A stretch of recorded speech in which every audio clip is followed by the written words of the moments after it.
অপদস্থ হইয়া শরীরে পচন লেগে গেছে, হাতে পচন লেগে গেছে, দাঁতে কামড়ায় আর চিল্লায় চিল্লায় বলে, ইয়াকুলু ইয়া লাইতানি ইত্তাখাযতু মা'আর রাসূলি সাবিলা। হ্যাঁ যদি ওলামারে, হ্যাঁ যদি নবীরে বন্ধু বানাইতাম, পয়গম্বররে বন্ধু বানাইতাম, তাহলে আমার এই অবস্থা হবে না।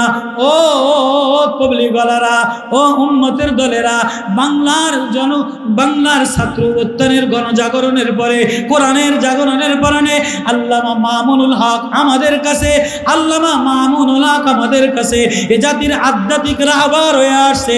যদি মামুনুল হকরে জাতির রাহবার বানাও, বন্ধু বানাও, তাহলে কপাল পড়বে। নাহলে ইসলামী আন্দোলন, ইসলামী গণজাগরণ হওয়ার পরে আবারও যদি নিজেরা কামড়াকামড়ি করো, মার কালোয়া কামড়াকামড়ি করো, মৌলবী কামড়াকামড়ি করো, একজনরে বন্ধু না বানাও, তাহলে এ ওলামা, এই তোলাবা, এই ইসলাম ওলামা, তোমাদেরও কপাল পুড়ে যাবে। যাবি না? তো নবীজি জুবাইরে বলে, জুবাইর কামো যাও। বলে, ইয়া রাসূলুল্লাহ, আপনারে দেখলে ভালো লাগে, আপনার কথা শুনলে ভালো লাগে, তেলাওয়াত শুনলে ভালো লাগে, জামু তো জাম, আপনারে দেখা গেলে আত্মতৃপ্তি হয়। তো কামো গেছে, মাঠে ঘাটে চাষবাস করছে। বিকালবেলায় আবার গরিব মানুষ, তো আগের জামানার চাষিরা সন্ধ্যাবেলায় গামছা ভিজাই নামাজ পড়া বাড়ি যাইতো। তো এই সাহাবি মসজিদের প্রথম কাতারে চান্স পায় নাই, দ্বিতীয় কাতারে চান্স পায় নাই, ভিতরে চান্স পায় নাই, বারান্দায় গামছা ভিজানো। যেহেতু এক জমানা এরকম ছিল, 16 বছর ফেসিবাদ সরকার, জুলুম সরকারের নেতারা, আওয়ামী লীগের নেতারা, জালেমের নেতারা ওলামাদেরকে, আল্লামা মামুনুল হককে, শেখে চরমনাইকে, ওলামারে, ফেরি হুজুররে সামনে জায়গা দেয় নাই। আজকে তারা সামনের কাতার থেকে পলায়ন করছে। নতুন করে আবার আরেক মার্কাওয়ালারা স্টেজ দখল করতেছে, সামনের কাতার দখল করতেছে। ছাত্ররা আবু সাঈদের রক্তে, খুবাইবের রক্তে, সালমানের রক্তে, ওলামাদের রক্তে, হাফেজে কোরআনের রক্তে, বাংলার জমিনে, কোরআন ওলার জমিনে, শেখে মামুনুল হকের জমিনে, শেখুল হাদিসের জমিনে ওলামাদের রক্তের বন্যায় যে ফ্যাসিড সরকার গেল, জুলুমবাদী গেল, মার্কা তারাইলাম, অত্যাচার তারাইলাম, স্বৈরাচার তারাইলাম, নতুন মার্কা লয়া আর ওলামাদের দেশে, তোলাবাদের দেশে, কোরআনের দেশে নতুন মার্কা দেখতে চাই না, ওলামাদের মার্কা দেখতে চাই, ওলামা দেখতে চাই, শেখুল হাদিস দেখতে চাই।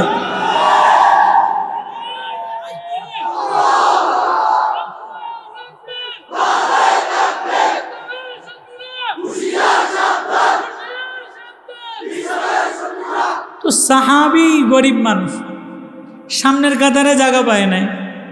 আস্তে আস্তে সবাই গেছে যখন, তো সামনের কাতারে আয়েশা নবীজির দিকে তাকায়া কাঁদতে আসে। নবীজি বলে, জুবাইর ইবনে মুতিম, বাড়ি যাবা না? তো নবী যদি কাউরে, কোনো ধনী লোক কাউরে কথা বলে, তো গরিব ঝরঝর করে কাঁদা দেয়। তো নবীজি এ কথা বলার সাথে সাথে ওই সাহাবী কাঁদা দিচ্ছে। নবী গো, আমি কি লইয়া বাড়ি যাম? নবী ও, আমার বাড়িতে যাওয়ার মতো কিছু নাই। আমি সারাদিন মদিনার মাঠে ঘাটে কাজ কইরা 2 কেজি আটাও জোগাইতে পারলাম না, খেজুরও কিনতে পারলাম না, সংসারে ছেলে মেয়ে বাচ্চা কাচ্চা বেশি। নবী ও,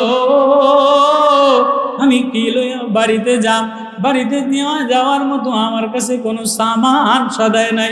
এবার নবী মায়া লেগে কাইন্দা দিয়ে জুবাইর, ধর আমি কিছু টাকা দেই, তুই কিছু আটা কিনে নিয়ে যা, আমি কিছু টাকা দেই, তুই কিছু খেজুর কিনে নিয়ে যা, বাল বাচ্চার জন্য বাজার কিনা লইয়া যা। এবার সাহাবী কান্দে আর বলে, নবী গো, আপনি আমারে কিছু টাকা দিলেন, খেজুর কিনে নিলাম, বাজার করে নিলাম, আটা কিনে নিলাম, বাড়িতে গেলাম তো গেলাম, বিবির চাহিদা পূরণ হইল, বাচ্চার চাহিদা পূরণ হইল। নবী গো, আমি গরিব মানুষ, আমার হৃদয়টা বড় ভাঙ্গা, আমার হৃদয়ের ব্যাগ খালি। আমারে যদি আমার আল্লাহ জিজ্ঞেস করে, হৃদয়ের ব্যাগে কি লয়ে আসছো? নবী, আপনার একটু প্রেম যদি আমারে দিতেন, একটু মায়া যদি আমারে দিতেন, আপনার মায়ার আখলাক যদি আমার সিনায় লাগাই দিতেন, একটু কোরআনের আতর লাগাই দিতেন, তাহলে আমার আল্লাহ আমারে যদি জিজ্ঞেস করে দেখানোর মতো কিছু নাই। নবী গো, একটু আপনার জীবনের মায়া, কোরআনের একটু মায়া যদি লাগাইতে পারতাম, আপনারে বন্ধু বানাইতে পারতাম, আপনার সাথে মায়া লাগাইতে পারতাম, এটা আমার আল্লাহর কাছে দেখাইতে পারলে আমি নাজাত পেয়ে যাইতাম।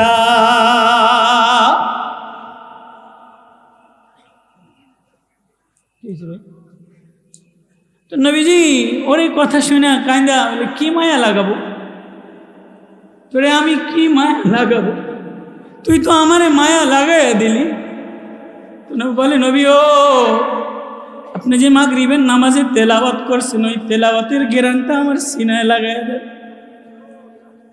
আজকে হাইরা গেলাম, ফেসবুকে হাইরা গেলাম, ওয়াজে হাইরা গেলাম, মিডিয়াতে হাইরা গেলাম, জনগণের সামনে হাইরা গেলাম, যুবক ফেসবুকে হাইরা গেলা, ও মা তুমি বাজারে হাইরা গেলা, ও ভাই তুমি সংবাদে হাইরা গেলা, ও মৌলবী তুমি সমাজে হাইরা গেলা, ও নেতা তুমি দলের কাছে হাইরা গেলা, ও পাতি নেতা তুমি দলের কাছে হাইরা গেলা, সংগঠনের কাছে হাইরা গেলা। আয় হাইরা গেলাম, কোরআনের ওয়াজ হৃদয়ে লাগাইয়া নিতে পারলাম না, নবীরে বন্ধু বানাইতে পারলাম না। নবীরে যে বন্ধু বানায় সে জিতে যায়, আর নবীরে যে আপন না বানায় সে হাইরা যায়। আমিও হাইরা গেলাম বয়ানে, ফেসবুকে যুবক তুমিও হাইরা গেলা, মা তুমিও থ্রি পিজে হাইরা গেলা, বোন তুমিও মার্কেটে হাইরা গেলা, যুবক তুমিও যৌবনের দাপটে আর নাচানাচিতে হাইরা গেলা। তো আল্লাহর দিকে যে রওনা দিলাম, কি লইয়া রওনা দিলাম?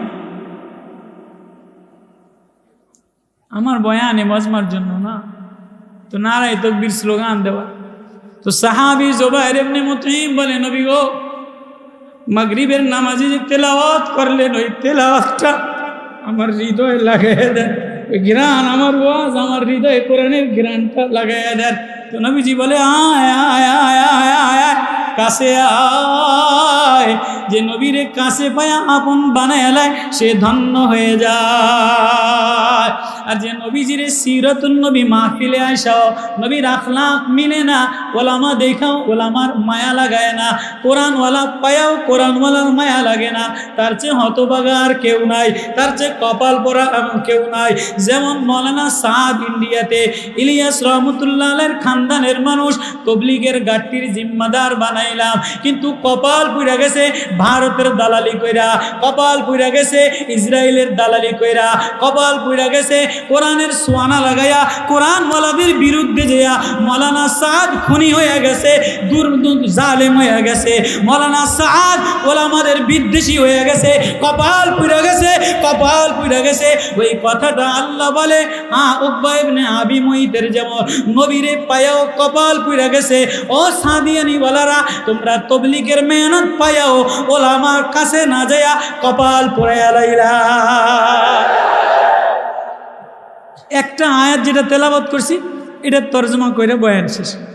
ওয়ায়াউমা ইয়াউদ্দুজ যালিমু আলা ইয়াদাইহি ইয়াকুলু ইয়া লাইতানি ইত্তাখাযতু মা'আর রাসূলি সাবিলা ইয়া ওয়াইলাতা লাইতানি লাম আত্তাখিজ ফুলানান খলিলা লাকাদ আদাল্লানি আনিয যিকরি বা'দা ইয জাআনি। সূরা ফুরকানের 19 পারার আয়াত। উলামায়ে কেরাম আছেন, উকবা ইবনে আবি মুঈত বড় এক মক্কার সম্ভ্রান্ত লিডার ছিল, তার শানে নাজিল হয়েছে। এ নবীরে সম্মানী মানুষ মনে করত, মক্কার সম্মানী বংশীওয়ালা মানুষ, লিডার। তো নবীরে একবার দাওয়াত দিছে, নবী আপনি মক্কার সম্ভ্রান্ত পরিবারের কুরাইশ বংশের দামি লিডার, আলামিন সংস্থার লিডার, তো আপনি আমার বাড়িতে দুপুরে খানা খাবেন। তো নবীজি তো মায়ান নবী, হারিসুন আলাইকুম বিল মুমিনিনা রউফুর রহিম। উকবা ইবনে আবি মুঈতের বাড়িতে মেহমান হয়ে গেছে। তো নবীজি উলামায়ে কেরাম যেমন যাইয়া কয় না, এ মিয়া তোমার বাড়ি তুমি নামাজ না পড়লে আমি খানা খাম না। ইমাম সাহেব বলে কি বলে না, এ মিয়া তোমার মায় কইছে তুমি যদি বাজারে ব্যবসা ভালো না করো, সুদি লেনদেন না সারো, ব্যাংকে চাকরি না সারো, আওয়ামী লীগ না সারো, দুর্নীতিবাজ না সারো, তাহলে আমি তোমার বাড়ি খানা খাম না। ইমাম সাহেবরা বলে কি বলে না, ভালো ইমাম সাহেবরা বলে না। তো নবীজি বলে, উকবা আমি তোমার বাড়ি খানা খাম, তুমি যদি কালেমা পড়ো, কালেমা না পড়লে আমি খানা খাম না। বুখারীর রাওয়ায়াত। তো নবীজি বলছে তুমি কালেমা না পড়লে আমি খানা খাবো না। তো উকবা বলছে হুজুর কালেমা কেমনে পড়বো, আমি আমার ধর্ম ছেড়ে দিই। কয় তাহলে আমিও খানা খাম না। তো উকবা সম্ভ্রান্ত পরিবারের মানুষ, নবী খালি মুখে চলে যাবে, তো নবীর সম্মানে নবীরে খুশি করার জন্য কালেমা পড়ে নিছে। সুবহানাল্লাহ, লা ইলাহা ইল্লাল্লাহু মুহাম্মাদুর রাসূলুল্লাহ সাল্লাল্লাহু আলাইহি ওয়াসাল্লাম। উকবায় কালেমা পড়া নবী খানা খাইছে, খুশি নবী। উকবা মুসলমান হয়ে গেছে, লিডার, কালেমা পড়ে নিছে, নবীজি খুশি হয়ে গেছে। নবীর দিল বাহবা, হাস্যাস বাস্যাস চেহারা। নবী বাড়িতে গেছে গিয়া। উকবা বিকাল বেলায় আওয়ামী লীগের অফিসে গেছে। ওই জমানার আওয়ামী লীগের অফিস আসেনি, ওই যে আবু জাহেলের অফিস, ওই যে ওয়ালিদ ইবনে মুগীরার অফিস। তো উকবা বিকাল বেলায় মক্কার লিডার, একজন লিডার পার্সোনাল, কাউয়া কাদেরের মতো। তো অফিসে লিডার অফিসে গেছে, কিন্তু ফেসবুকে এটা সরাই গেছে। এখন দেন ভাইরান, কে ফাইদা দেয়, কার স্টেজ ভাঙ্গা যায়, কে ড্যান্স দেয়, কে ভাত খায় না, সব ফেসবুকে ভাইরাল হয়ে যায়। তো উকবা যে কালেমা পড়ছে এটা ফেসবুকে আওয়ামী লীগ অফিসে ভাইরাল হয়ে গেছে। তো যেমন সাইদি সাহেবের এতেকালে অনেক আওয়ামী লীগেরা স্ট্যাটাস দিছে, ওই আওয়ামী লীগরা তারে দল থেকে বহিষ্কার করে দিছে। আসেনি। তো উকবা যখন স্ট্যাটাস দিছে মুহাম্মাদের কালেমা, তো উকবারে আবু জাহেল, ওয়ালিদ ইবনে মুগীরা লিডাররা কয় যে, এই উকবা তুই বলে মুহাম্মাদের দলে যোগ দিছস, নতুন ইসলামী আন্দোলনে ইসলামী দলে যোগ দিছস, তোরে আমাকে অফিস থেকে বয়কট করে দিলাম। উকবা কয় না না, আমারে বয়কট করো না, আমারে বাদ দিও না, আমি মুনাফিকের মতো নামকে ওয়াস্তে কালেমা পড়লাম, মুহাম্মদরে খুশি করার জন্য, বাস্তবে কালেমা পড়ি নাই। কপাল পোড়া উকবা নিজের লিডারি টিকার জন্য, সাংগঠনিক পদ টিকানোর জন্য, মুসলমানের ছেলে সাংগঠনিক পদ টিকানোর জন্য ইসলামের বিরুদ্ধে দুর্গা পূজায় সেজদা দেয়, মাজারে সেজদা দেয়। মুসলমান তবলিগওয়ালারা, মুসলমান তবলিগ এতদিন তবলিগওয়ালা ছিল, এখন সাদিয়ানি, কাদিয়ানি, সনাতনী ধর্মে ভার কইরা ইসলামের বিরুদ্ধে নতুন ভণ্ডামি শুরু করছে। উকবা ওই কোয়ালিটি আমি মিলাইতে আছি। তো উকবা ইবনে আবি মুঈত কয় না, মুহাম্মদরে খুশি করার জন্য কালেমা পড়ছে। কয় না এটা মানি না, তোমার স্ট্যাটাস মিশন মানি না। যেই জবানে কালেমা পড়ছো, এই জবানে নবীরে যে থুতু মারতে হবে না, বয়কট করতে হবে। তো উকবার কপাল পোড়া, আমি এই কপাল পোড়া। তো উকবা বিকালবেলা যে অফিস সাংগঠনিক পদ ঠিক রাখার জন্য, দল ঠিক রাখার জন্য কপাল পুইরা গেছে। নবীর সামনে যে চেহারার সামনে যে থুতু নিক্ষেপ যেই করতে গেছে, এমনি আল্লাহ বা গজবে ধরে লইছে। আয়াত নাজিল হয়ে গেছে, ওয়ায়াউমা ইয়াউদ্দুজ জালিমু আলা ইয়াদিহি ইয়াকুলু ইয়া লাইতানি ইত্তাখাযতু মা'আর রাসূলি সাবিলা। সেদিন ওই জালেম হাত আর দাঁত দিয়া কামড়াবে। উকবার হাত আর দাঁত লেগে গেছে। অফিসের সামনে, যেমন অফিসের সামনে অনেক নেতারা পয়সা গেছে, অনেক সেতার নেতারা প্রতিবন্ধী হয়ে গেছে, উকবার দাঁত আর হাত লেগে গেছে। উকবা সারের মতো চিল্লায়, শরীরে পছন্দ হয়ে গেছে, ইয়া ওয়াইলাতা লাইতানি লাম আত্তাখিজ ফুলালান খলিলা।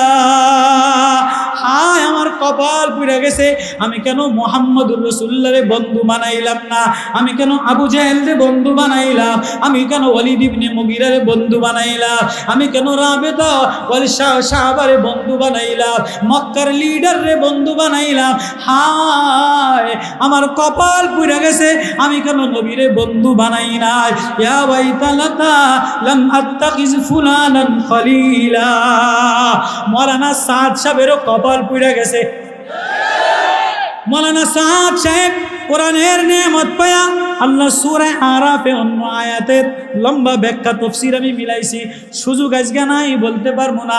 ওয়াতলু আলাইহিম নাবাল্লাযী আতাইনাহু আয়াতিনা ফানসালাখা মিনহা ফাতবাহুশ শাইতানু ফাকানা মিনাল গাবিন।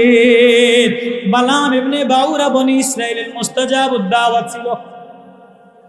নবীর বিরুদ্ধে যাওয়ার কারণে, ইসলামের বিরুদ্ধে যাওয়ার কারণে আল্লাহ ফামাসালাহু কামাসালিল কালব ওয়ালাকিন্নাহু আখলাদা ইলাল আরদি। বালাম ইবনে বাউরা বিবির প্রেমে পড়িয়া, নারীর প্রেমে পড়িয়া, সম্পদের প্রেমে পড়িয়া পয়গম্বরের দলের বিরুদ্ধে গেছে। আল্লাহ বালাম ইবনে বাউরারে কুকুর বানায় দিছে। নয় পারায় সূরা আরাফে আসেনি আয়াত, ওয়াতলু আলাইহিম নাবাআল্লাযী আতাইনাহু আয়াতিনা ফানসালাখা মিনহা। আমি তারে আমার নিদর্শন দিলাম, ওয়ালাকিন আমি যদি চাইতাম লারাফানাহু বিহা, তারে আরো মাকাম দিতাম। এ মৌলভী সাদ, এ খুনি সাদ, তুই যদি নমনীয়তা অবলম্বন করতি, ওলামাদের জিম্মাদারি মেনে নিতি, তোরে আল্লাহ আরো মর্যাদা দিত। কিন্তু তুই ওলামা মানুষ নাই, তোলাবা মানুষ নাই। এই সাদ ওসামার সাথে বাংলাদেশের কুখ্যাত খুনি সন্ত্রাসী আসিফের ছেলে ওসামা, এই ওসামার সাথে দ্বিতীয় বিবাহ করা এক ইহুদি মহিলা, বিবাহ করার পরে 16 সালে তবলিগে গন্ডগোল লাগে। আমি 98তে সাল লাগাইছি। ইয়ামানে 6 মাস, আফ্রিকাতে 6 মাস, কুয়েতে 6 মাস, মিশরে 6 মাস, নিজামুদ্দিনে 6 মাস, পাকিস্তানে 6 মাস, সব তবলিগের গোড়াগাড়া সব দেখছি।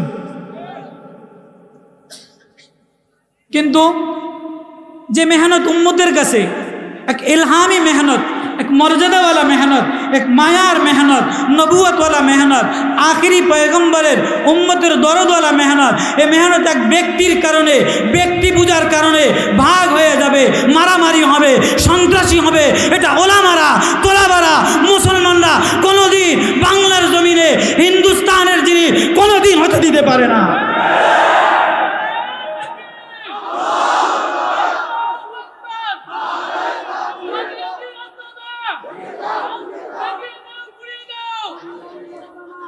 তো বালাম ইবনে বাউরা নবীর বিরুদ্ধে যাওয়ার কারণে আল্লাহ কুকুর বানায়া দিল। মৌলভী সাদ যদি ওলামাদের কোরআন হাদিসের সুবুদ্ধি তার হইতো, তাহলে আল্লাহ তাআলা তার মাকাম আরো বাড়ায়া দিত। তার নেতৃত্ব ইমারতির খায়েশ তো নিজে ধ্বংস করে দিল। তো উকবা ইবনে আবি মুইত অপদস্থ হইয়া শরীরে পচন লেগে গেছে, হাতে পচন লেগে গেছে, দাঁতে কামড়ায় আর চিল্লায় চিল্লায় বলে, ইয়াকুলু ইয়া লাইতানি ইত্তাখাযতু মা'আর রাসূলি সাবিলা। হ্যাঁ যদি ওলামারে, হ্যাঁ যদি নবীরে বন্ধু বানাইতাম, পয়গম্বররে বন্ধু বানাইতাম, তাহলে আমার এই অবস্থা হবে না। ও তবলিগওয়ালারা, ও উম্মতের দলেরা, বাংলার ছাত্র উত্থানের গণজাগরণের পরে, কোরআনের জাগরণের পরে আল্লামা মামুনুল হক আমাদের কাছে, আল্লামা মামুনুল হক আমাদের কাছে এ জাতির আধ্যাত্মিক রাহবার হয়ে আসছে। যদি মামুনুল হকরে জাতির রাহবার বানাও, বন্ধু বানাও, তাহলে কপাল পড়বে। নাইলে ইসলামী আন্দোলন, ইসলামী গণজাগরণ হওয়ার পরে আবারও যদি নিজেরা কামড়াকামড়ি করো, মার কালোয়া কামড়াকামড়ি করো, মৌলবী কামড়াকামড়ি করো, একজনরে বন্ধু না বানাও, তাহলে এ ওলামা, এই তোলাবা, এই ইসলাম ওলামা, তোমাদেরও কপাল পুড়ে যাবে। এটাই মেসেজ আমি দিলাম। যেহেতু আমি ছোট মানুষ, বড়রা আসতেছেন, ওনারা সাংগঠনিক কথা, ওনারা দিক নির্দেশনা দিবেন। দিক নির্দেশনা দেওয়ার মতো ডাক্তার আমি না, বক্তা আমি না। কিন্তু ইসলাম সিরাতুন নবী সম্মেলন থেকে নবীজির আখলাক, এক চাষি সাহাবি বলে, নবী ও আমার দিলে কোরআনের ওই মায়াটা লাগাইয়া দেন, কোরআনের এই ওয়াজটা লাগাইয়া দেন। নবী এবার তেলাওয়াত করে, ওয়াত্তুর ওয়া কিতাবিম মাসতুর ফি রাক্কিম মানশুর ওয়াল বাইতিল মামুরি ওয়াস সাকফিল মারফুই ওয়াল বাহরিল মাসজুর ইন্না আযাব রাব্বিকা লাওয়াকি মা লাহু মিন দাফি ইয়াওমা তামুরুস সামাউ মাওরা ওয়া তাসিরুল জিবালু সাইরা ফাওয়াইলু ইয়াউমাইযিল লিল মুকাজ্জিবিন। এ পর্যন্ত তেলাওয়াত করে চাষি সাহাবী জোরে আর কাঁদে আর বলে, নবী আমার হৃদয় ভইরা গেছে, আমার হৃদয় ফাইটা গেছে, আমার হৃদয় আল্লাহ লাগাইয়া দিছে, নবুয়তের জ্ঞান লাগায় দিছে, নবুয়তের নূর লাগায় দিছে, নবুয়তের ওয়াজ লাগায় দিছে। নবী গো একটা চিৎকার দিয়া বলে আল্লাহ। নবী আমারে প্রেম লাগায় দিছে, আখলাক লাগায় দিছে, কোরআনের জ্ঞান লাগায় দিছে। আল্লাহ আমার আর দুনিয়া দরকার নাই, আমার শোরুম দরকার নাই, আমার দুনিয়ার জাগতিক কিছু দরকার নাই। নবী যে কোরআন দিয়ে ভরে দিছে, আল্লাহ আমারে তুমি তোমার বানায়ালো। এই জন্য এই নবীর সিরাত সম্মেলন থেকে যদি একটা আখলাক না নিতে পারি, নবীর আখলাক না নিতে পারি, কোরআনের মায়া না নিতে পারি, তো ওই আয়াত উকবা ইবনে আবি মুঈত নবীরে পায়াও কপাল পুইরা গেছে। নবীরে ঘরের মধ্যে পায়াও সাংগঠনিক দল ঠিক করার জন্য, দলের সাংগঠনিক পথ ঠিক করার জন্য নবীরে ঘরের মধ্যে পায়াও আপন বানায় নিতে পারে নাই, কপাল পুড়ে গেছে। আমরাও তবলিগ আপন পাইলাম, ওলামা আপন পাইলাম, মামুনুল্লাহরে আপন পাইলাম, শাইখে জরমানের আমল পাইলাম, নানুপুরে হুজুরে পাইলাম, ওবায়দুল্লাহ হামজারে পাইলাম, হাটাদারি হজরতরে পাইলাম। এরপরেও যদি ও ওলামা, ও তোলাবা, ও ছাত্রদল, ও ইসলামী আন্দোলন বাতিল কোনো দল, নতুন কোনো মার্কা সমাজে আবার মাথাচাড়া দেয়, আবার ওই দুর্নীতিরা, আবার ওই দোসররা, আবার ওই ভারতের দালালরা ওলামাদের সামনে আবারও মাথাচাড়া দেয়, এটা ওলামারা বাংলার জমিনে কোনোদিন মেনে নিবে না, কোনোদিন মেনে নিবে না। ভারতের ওই সাদিয়ানি গুরু, ভারতের ওই কাদিয়ানি গুরু বাংলার জমিনে কোনোদিন ওলামা মেনে নিবে না। এজন্য ওলামা পাইলা, তোলামা পাইলা, কোরআন পাইলা, এরপরেও যারা আপন বানায় নিতে পারলা না তাদের কপাল পুড়ে যায়। এই আমার মেসেজ, আল্লামা মামুনুল হক সাহেব আসতেছেন, ওনারে আপন বানায় নেন, বন্ধু বানায় নেন, রাষ্ট্রনায়ক বানায় নেন, তো এদেশে শান্তি আসবে, বরকত আসবে, জমিনের বরকতের দরজা খুলবে, আসমানের বরকতের দরজা খুলবে। রাজি আছি তো ইনশাআল্লাহ? সকলে রাজি আছি তো ইনশাআল্লাহ? আমার সময় শেষ। আল্লাহ আমাদের সবাইকে ওয়াজ দিলে লাগায়া, সুন্নতের মায়া লাগায়া, সুন্নতের ঘেরান লাগায়া আল্লাহ আমাদের এই ওয়াজকে কবুল করুক। ওমা তৌফিক ইল্লা বিল্লাহ। আলহামদুলিল্লাহ।